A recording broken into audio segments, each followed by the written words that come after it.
We understand that you missed a few minutes that did not come through correctly. So I'm going to give back the word to Esther to start her introductory statement, which was responding to the question, speaking from a trade union perspective, what is needed to protect workers from the potential harmful effects that AI might have? Thank you. So the first thing I think is really important to say is workers and the unions have a very clear vision about how AI can lead to quality and decent work outcomes, but also how the productivity and profitability gains can be adequately shared, not only with the workers, but also with communities and society at large. What I will do, though, because I've been asked to do it today, is to set out some of the problems. And I'm going to lead with some of the conceptual problems in the way in which I see the discussion developing generally in relation to the deployment of artificial intelligence. The first of those is that individual consent is hopelessly inadequate as a safeguard. We know that from the General Data Protection Regulation that the idea that individuals can refuse consent about how their data is being used, particularly in the employment relationship, means that you really have to have a very restricted moral imagination not to understand the power imbalance between the employer and the employee, and with the exception of a very limited number of elite professionals who can individually go through their contract before they get the job and say, I'll sign up to that bit, but not to that bit. That is not the world of work. That's not the reality.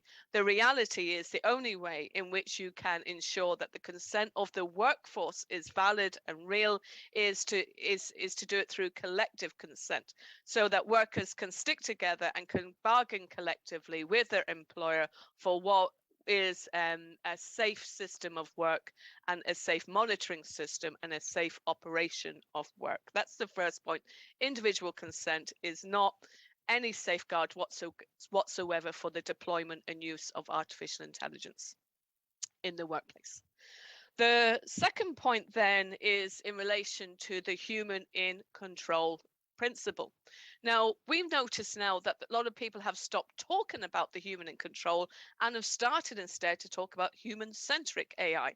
Now, I'm not entirely sure if I understand what human-centric AI is, but I do know what the human in control principle means. It means that it's a human who makes the final decision, that there's a proper interrogation of the artificial intelligence thinking matrix so that you understand how it's thinking about different things. But it also importantly means that if it's within a robot, that the machine is never, ever, ever in control and in charge of the human being, that the human being is never made vulnerable by that. And that is critically important for for health and safety, both psychological health and safety, but also for physical health and safety as well. The third thing I see being entirely dodged all too often in these discussions is employer responsibility. That we need to be very clear that if the employer is using artificial intelligence, that's who's responsible for it in the workplace. And so that's that whole question. I have no doubt employers will need to have discussions with who's supplying the AI, but at the end of the day, in terms of who's responsible for a safe work environment, it's the employer. No questions asked. We don't need to go back 100 years to start asking those questions all over again. The need to make sure that their employers are not provided with means to dodge their responsibility. Then finally, I want to talk a little bit about the particular concern I have for women workers in relation to artificial intelligence. So it's very clear that, it's been well recorded, Laura, exactly as you said in your opening statements, that there's bias in the system, that the way in which women are seen by AI, the way in which careers are being ruined by simply because of the words that people have in their application forms. But also I see a real threat in relation to emotion monitoring at work. All too often, women are expected at work to have a nice, smiley, happy face no matter what's going on.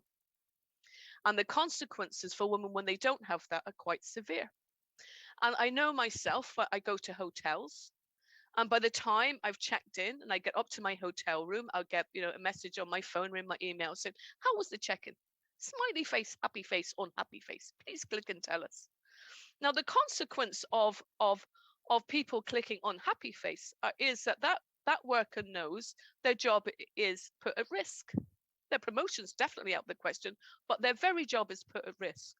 Now, if that's all day, every day, your actual emotions, not your fake smile, but your actual emotions being monitored constantly, you will have to deep fake being happy at work.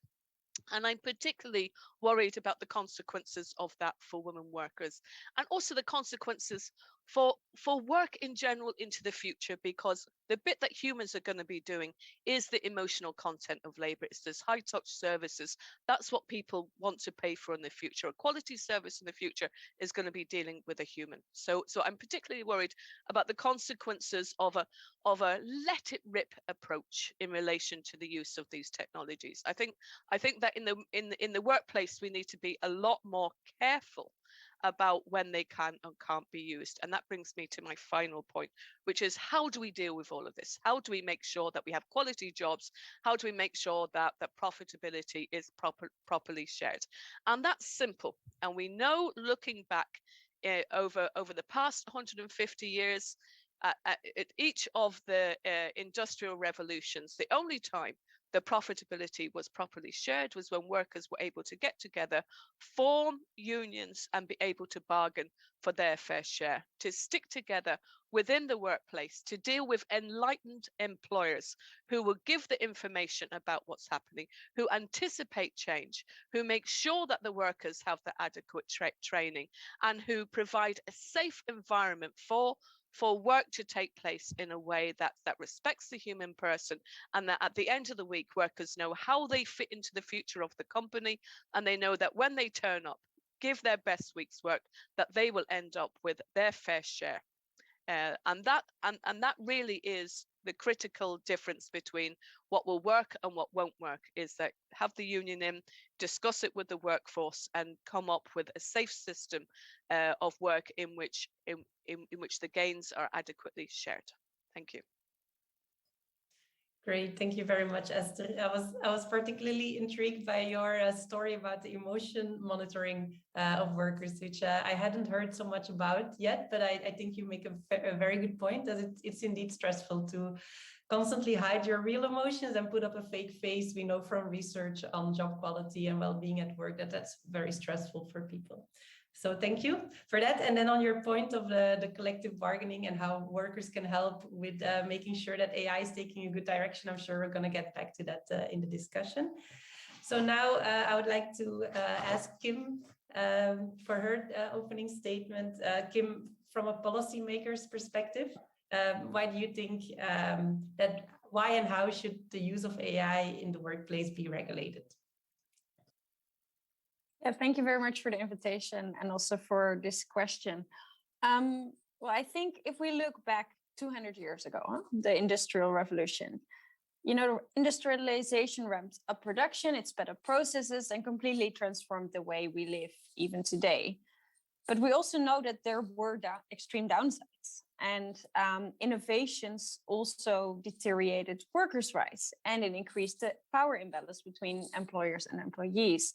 And only because workers courageously stood up then and endlessly fought, basic workers' rights were born. And we now enjoy clear basic rights for workers and rules and working conditions today. But now, although in a completely different setting, of course, we keep hearing we are in a digital revolution or the fourth industrial revolution. And you can also read it in all the European Commission's communications. It's supposed to ramp up production, speed up processes, and innovation will completely change the way we live today. And recently in the draft report on AI in the IDA committee, it was even called the new fifth element. So I think we also have to realize that this is where our alarm bells should be ringing. And we should be aware of the impact that these new innovations will have on workers' rights.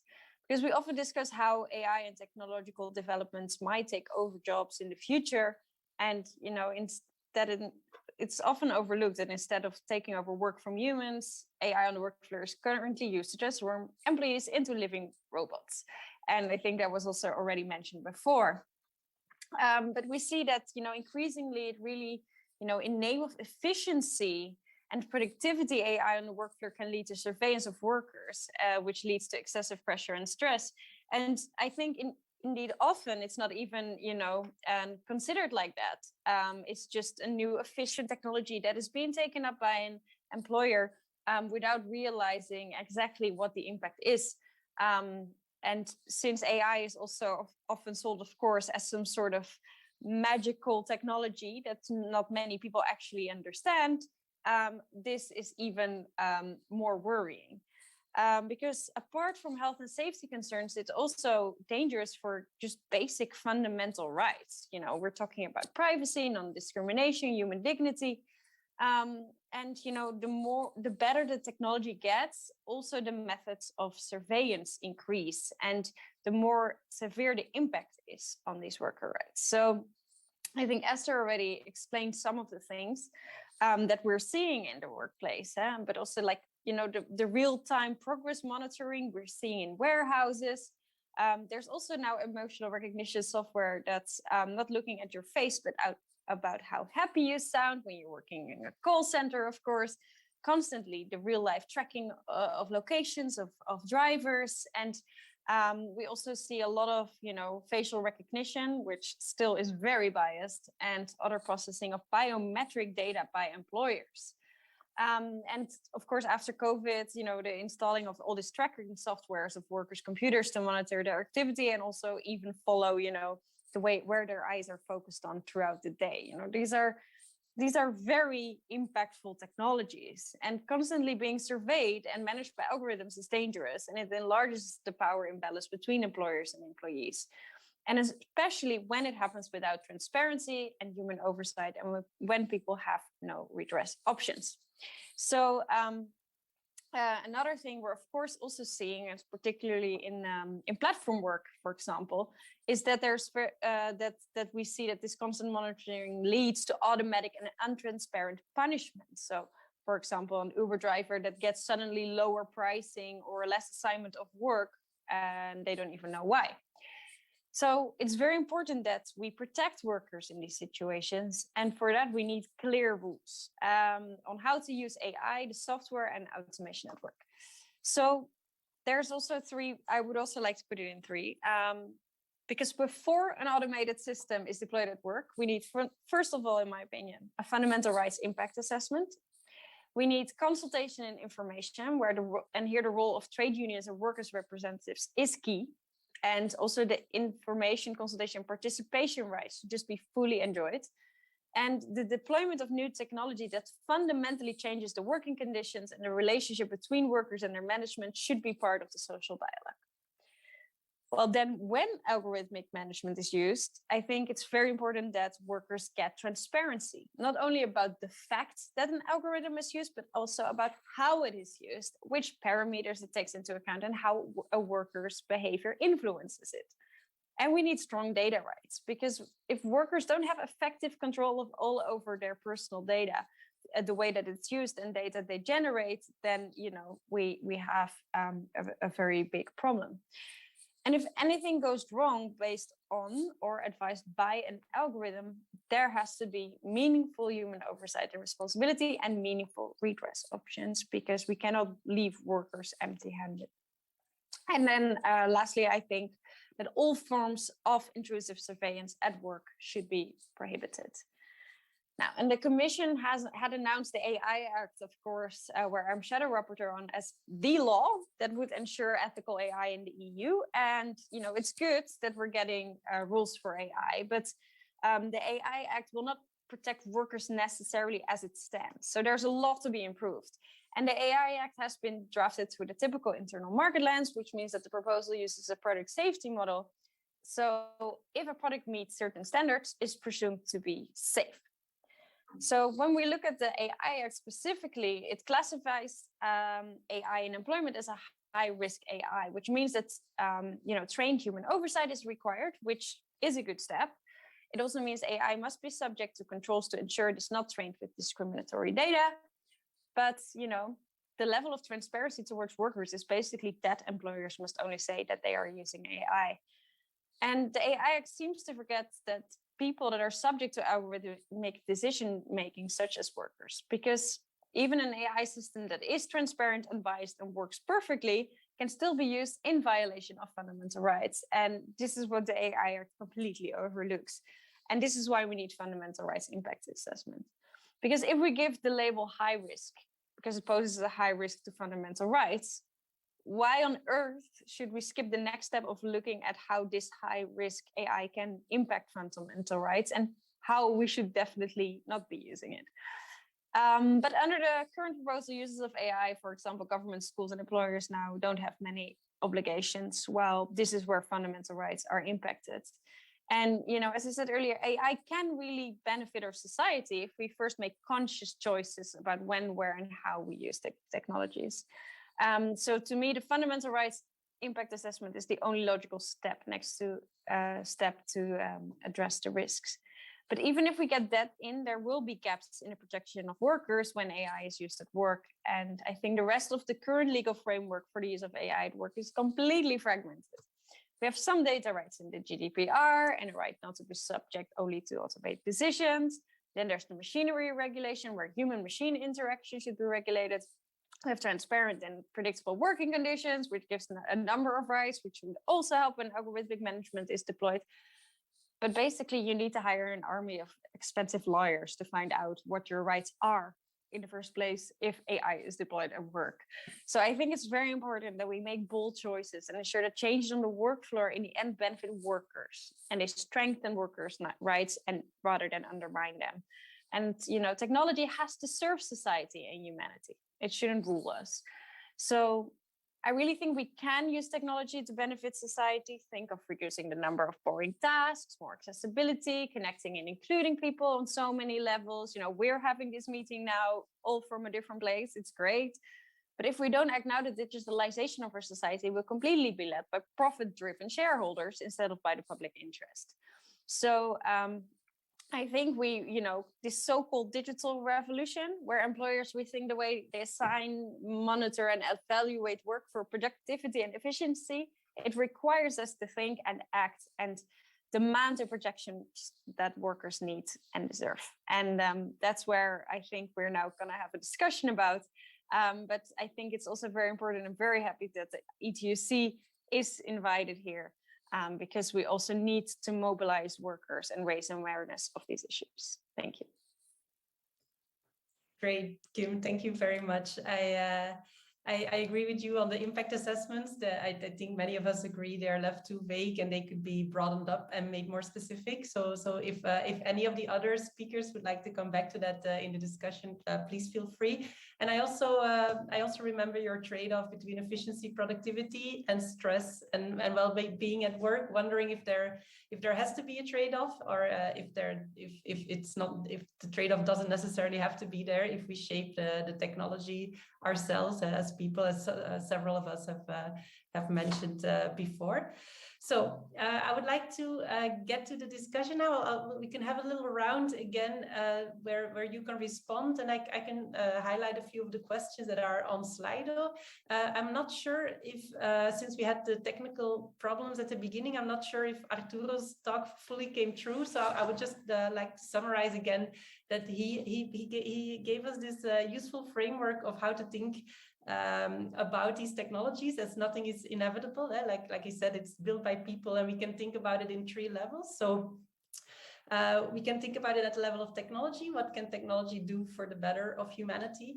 We can think about it at the level of individual companies. So how can employers responsibly use these technologies? Which is also a point that Kim made on what is the characteristic of the technology, even if it's transparent, it can still be used to violate rights. So that's the difference between the technology and the company that implements it. And then finally, at the level of the industry, what can regulators do? What can worker representatives do to enhance these technologies?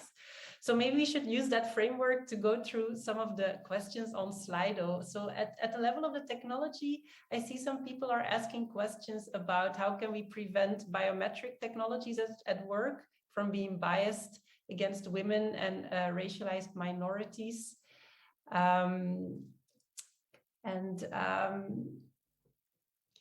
How would human oversight over these AI monitoring technologies at work look like? So maybe you can start. We can take the same order again. Our Kim is volunteering. That's fine, Kim. Maybe you can go first. You can either respond to the questions I just listed or respond to what the fellow panelists started with. Yes. Well, I think we really have to wonder whether we want biometric surveillance at work.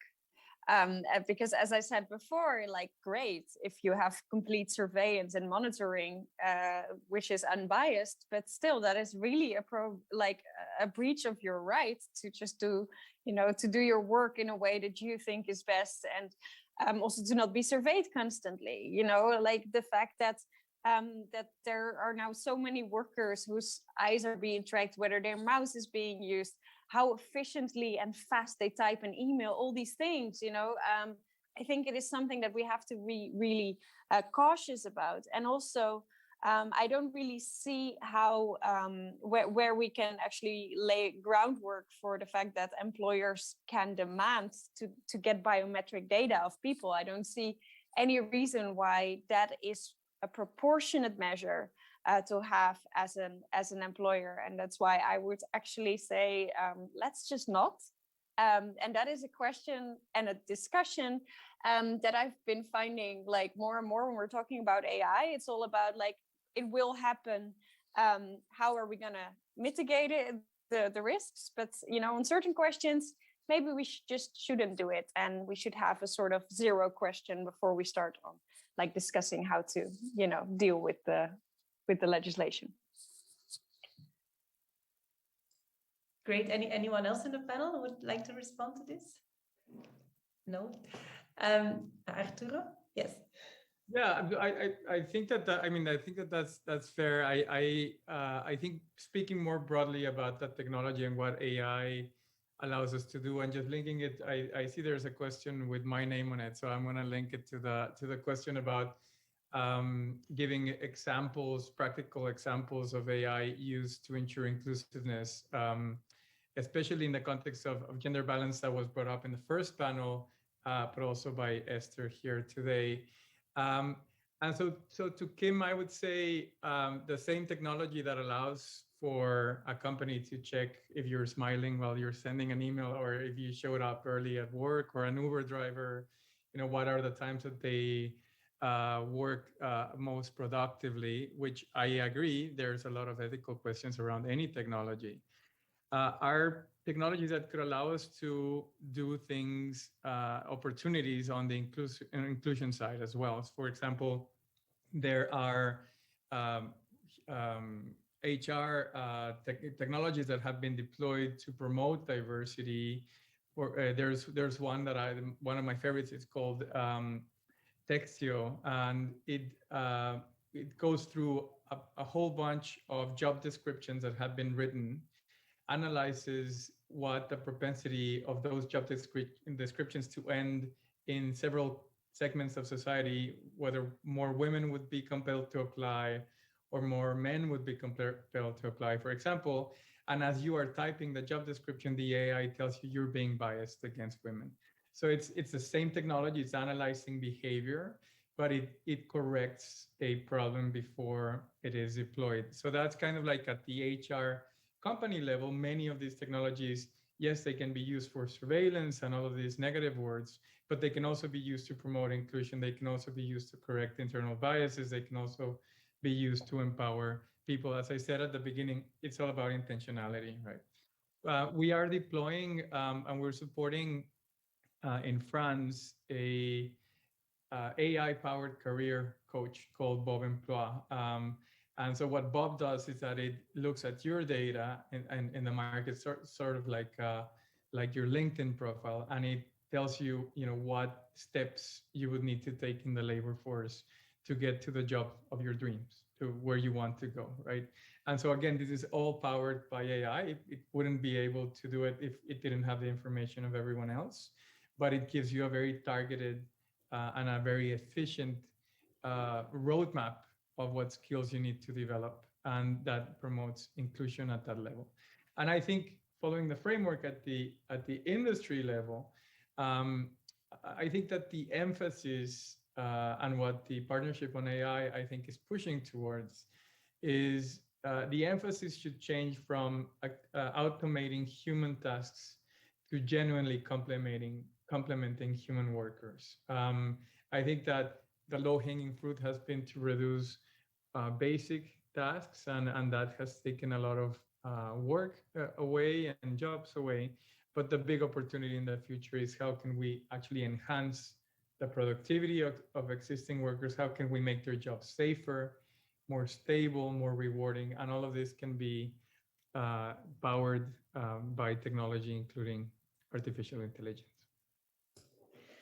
Thank you, Arturo. It's actually very enlightening to hear this example of the AI warning you that you're being biased while you're writing the job description. But like you say, we have to be intentional about it, right?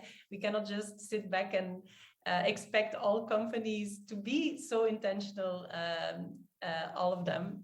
So Esther, you raised that interesting concept of collective consent. And I see that somebody, also the audience was triggered by this, and there's a question directed to you on this topic. It says, the question is by Sophia, and she asks, Esther, how can we ensure that collective consent does not lead to suppressing marginalized voices within the workforce, given that the workforce is diverse? So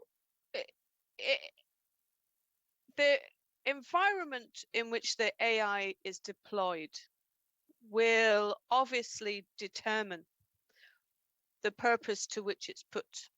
That was always true for no matter what the technology was.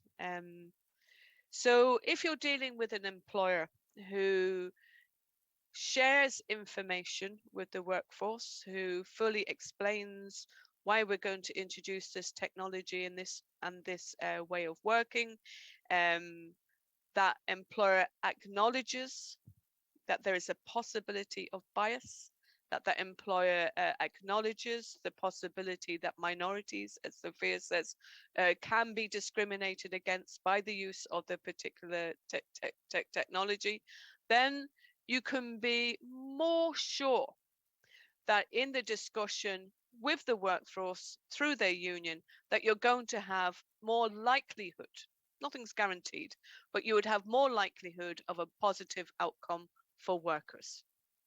If, on the other hand, you're dealing with an employer who's trying to pay the lowest possible rate of pay, and who is developing techniques which measure the worker within a second, every single second, including the time that they use in the welfare facilities. And what I mean by that is using the toilet.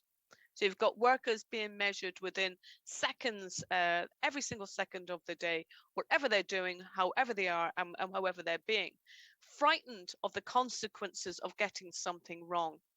And the consequences of getting something wrong being that they get lower pay, or they get on the list to be fired, or all of that, then obviously you're going to have a different outcome, both for minorities and for majorities. Now, it's always the case that workers do better when they stick together. That is always the case. That by organizing in your union, you're going to get more of the productivity gains of your hard work, and you're going to have more secure conditions of employment. You're going to have better conditions, whether it's terms of sick pay, whether it's in terms of access to learning, whether it's anticipation of change, no matter what it is, including the deployment of AI, or, as Kim quite rightly says, the refusal for the use of it in in particular circumstances. And Kim is right. One of the things a trade union will do quite early on in the discussion is say, why do we need to have this here? Like why do we need it? What's it doing? What's the purpose of it? And it's that level of practical discussion that needs to be had. And that is really empowered, as I said, absolutely not by the individual. Like thinking somebody can do that on the day that they're being interviewed for a job is like you would have to be very far removed from the real world to think that was a safeguard. And that's my real fear, that a lot of what's being discussed about artificial intelligence at the moment is following the same disastrous track that was taken for the protection of workers' data, which is to say, well, if everybody consents, what's the problem? Which can't be the case. So my answer to how do minorities do better? They do better organizing in a union and everybody sticking together for better outcomes. Great. Yeah, this idea of collective consent, it also reminds me of the comment that Janine Berg was making from the ILO in the previous panel. She was also talking about technology is designed by people. It's a tool and we can shape its development. And she suggested as one of the 3 ways of doing that also this idea of participatory design, of having workers participate in the design and implementation of technologies at work, besides the principles of transparency and privacy that and what I'd add to that is the choice about whether it's used in the workplace or not, because that's the first question: is it appropriate, the use of that particular form of AI in the workplace? That has to be the first question. And then if the answer is yes, that it is appropriate, then how do you build adequate safeguards to make sure that nobody's dignity or nobody is put at risk currently or in the future? That is an absolutely important question, which is where the human in control principle, really comes into play too. Great. Yeah. So I think we heard some ideas of how to shape this implementation of AI, or how to have this oversight by humans in the workplace of AI, and that could help to minimize the risks for workers. I think we agree on that, but still there will be distributional effects, right? There will still be jobs that will be lost, jobs that will be gained, and the jobs that are created will require other skills than the jobs that are being destroyed. So there will be distributional effects. And this is also a question that is being raised on Slido, exactly like what populations or which groups of employees are being affected most by AI, and the changes associated in the labor market, and what policies should be put in place to protect employees. I would like to extend that question, like, should we protect those jobs ex ante or try to redistribute the welfare ex post? So maybe we can have a little round across the table to hear what you think. Does anybody want to go first on this question? I think AI almost stands by itself with respect to the segments of the population that it is impacting, in the sense that it was, I think, different than robotization or other forms of automation, which clearly have a very strong bias towards the bottom of to the middle to the bottom of the skills, particularly in manufacturing, and led to this hollowing out of those mid-management jobs. I've heard stories, particularly as the technology evolves, as it acquires more cognitive skills, learning skills, and others, that it is also being deployed in jobs that used to be considered elite jobs. The first 2 years at a strategy consulting company, the first 2 years at a law firm, could be automated out, because what those recent college graduates from Ivy League schools or whatever is going into those jobs, are all they're doing is going to the back room to kind of read and summarize kind of previous positions, and that is going to be automated out. And I wouldn't consider that a low skill job. I wouldn't consider that a low paying job either. So I believe that the impact of AI and dislocating not just tasks, but kind of full parts of a career in particular segments of the economy is a little bit more nuanced and harder to see upfront and harder to generalize as the top versus the bottom. Thank you. Esther or Kim, do you want to respond? No. Okay, No, maybe I can. I was just waiting to see because I was trying to give Kim a chance to go to go first. I agree with what Arturo said. I'm a lawyer, and we're on the top 10 jobs, the top 10 professions that are going to be removed.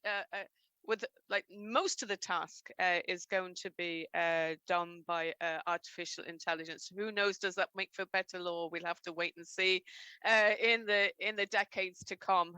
But the point I think for me is how do we make sure that education isn't a once ever in your life opportunity for everybody, and that there's a lot of talk about skills, and there's a lot of talk about the need to upskill the workforce, both for the green transition and for the digital transition. But what is really lacking on the ground is access to the training opportunities, whether it's because people have to do a full day at work, which now means like much longer hours than it did in the past, which makes studying at night so much more difficult, or it means that the courses have just got way too expensive for a lot of people to do. So I think there needs to be a massive investment. I think that the EU is well placed. If we look at the Shore initiative, that initiative was a short-term work scheme. So we could imagine the same type of scheme coming into play, that every worker would have an opportunity. I was particularly interested in what Arturo was saying about that artificial intelligence could actually help you in understanding what skills you have, what extra we say you could do, and then what job you could apply for. I think that is hugely important information to be made available to everybody.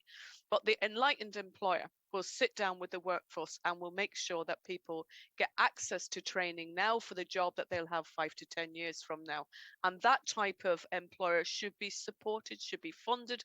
They should get access to public procurement. They should certainly get access to all of the, we say, green transition, because the green transition is as much part of this equation as the digital transition too. So it's all about making the rhetoric of access to skills real for workers, so that they understand what type of skills they need and how they can really get their hands on them. Great. Kim, I saw you nodding along, so I assume you agree. Yes, and but I think it's also very important that, you know, when we're talking about, you know, jobs that are, you know, disappearing, one of the things I like a lot of people think when I talk with them, at least, is, you know, that we will very soon already have these robots that look exactly like humans and take over the jobs of nurses, and like that happens in Hollywood, but it really isn't happening in real life yet, and it will take quite a while before they can really take over our jobs, if they even ever will be able to. So I think that is very important to mention. But in general, I think especially when you know, we can have mundane tasks being taken over by AI, that's great. And you know, I'm like realizing that, you know, it's been more than 100 years since we last reconsidered our working weeks and our working hours. You know, why not have a bit more chill? Why not have a bit more time to spend with loved ones? We've realized, I think, in the past 2 years how important it is. Also, how, you know, not 24/7, perhaps, you know, with the school closings, but you know, that, you know, having people around you, having a network around you that you care for, that is very important. So I wouldn't also see why a shorter work week wouldn't be part of the whole digital transformation. Great. Yes, this fully automated post-work, post-scarcity world, that's definitely something to strive for. So we are running a little bit late, but since we had those technical glitches, I think we can take a few more minutes to fill up. I'm gonna do a final round where each of you can just state your main takeaways or the main message you want to leave for this panel. And I will also highlight one question from Slido, one final question. So you can choose, you can respond to this question, or you can just share your final thoughts. The question I want to highlight is by one of our research assistants, Mia Hoffman. She's asking, is the right to explanation in the GDPR, is that suitable to protect workers from adverse impacts of AI decision-making? And can AI systems be designed to explain their decisions? So Arturo, I'm going to let you go first, since you were at the beginning of our panel and there were some technical glitches in the beginning. So feel free to take some more time and maybe repeat your main message for our audience. Yeah, no, very happy to, and thank you. I've learned a lot in this panel alone and in this day and conference. So congratulations again on putting that together. I think my main point, without getting too technical, which has been mentioned before, is that there is not just a hypothetical kind of idea of the industry and other stakeholders coming together to make sure that the fate of this technological revolution is not of a kind of job destroying, inequality bearing, kind of concentrated impact in the economy, but that it is the opposite. And it's not hypothetical, because there are companies, there are worker unions, there are governments, and there are industry level partnerships that are already working on it, that are making decisions in this vein. And so what I would say is I think we need a lot of research around every aspect of this. We need a lot of commitment to this shared prosperity kind of targets that I was talking about, that the Partnership on AI has put out as an idea. So criteria that the AI developers and users have to meet in terms of job creation, good job creation, etc. We need a bias towards human complementarity versus replacement of jobs. And ultimately, including these applications of AI that will accelerate or support inclusion, if we can bring all of that together with the right policies. I think we can create a world where AI is, as I said before, producing well-paying jobs, empowering employees, giving customers an excellent experience, and leading to a more inclusive economy ultimately in the future. So that would be my big takeaway from the day, and happy to hear the other two. Great, thank you, Arturo, for such a positive outlook. Esther, can you share your final thoughts with us? Sure. I agree with the other speakers that there's nothing predetermined about any of this, and everything that we do now, though, does lay the foundation for what will happen in the future, because it will be very hard to turn the clock back on any of this, because it builds incrementally on each step upwards. I see that there's a need to pave the high road, and there's also a need to block the low road. What I mean by blocking the low road is to make sure against the negative use of these technologies in the workplace. I can only really talk about workers in the workplace. We shouldn't be naive. We should recognize that there's a potential for the use of AI in the workplace to be very negative and harmful experience if it's used wrongly. But there is also an opportunity for it to be a positive experience if it's used for the right purposes. I think that the main lesson I have throughout my working life is that workplaces are safer when the employer shares information, and when the organization of work and the, you know, so everything from the way from the tools that are used to who does what, where, and when is discussed and worked out with the workforce through the collective of the trade union.